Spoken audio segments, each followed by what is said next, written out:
perennial garden awaits you at the foundation of the caretaker's cottage. In 1998, Penn State Master Gardeners volunteered to plant and care for a demonstration garden at this site. As you enter the garden from the riverside, you will be greeted by a mix of early spring bloomers. A visit to the garden room in mid to late summer will engulf you in a sea of color. These vibrant summer colors bring bees and butterflies in to dine on the sweet nectars. During autumn, migrating goldfinches can be seen selecting seeds from the seed heads of the purple coneflowers. At the cobblestone end of the garden path, you'll find that ripe gooseberries can also attract a crowd. The Master Gardeners continue to plant and maintain the gardens each year and are creating a secluded garden room inside the cottage foundation.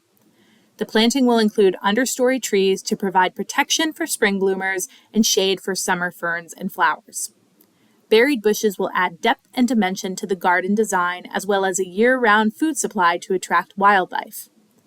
On occasion, when you happen by the garden, you may notice that certain flowers may, in fact, be missing. Thanks to the local deer that live in this riparian area, some of the plants in this garden do become items on the deer's menu. Purple coneflowers and pink turtlehead often become entrees. In this garden, the Master Gardeners do not treat these plantings with any deer-proofing products, nor are they sprayed or dusted with any insecticides. We allow nature to run its course and hope that the right plant in the right place will be aided by a full complement of healthy, beneficial insects and microorganisms to thwart any avengers.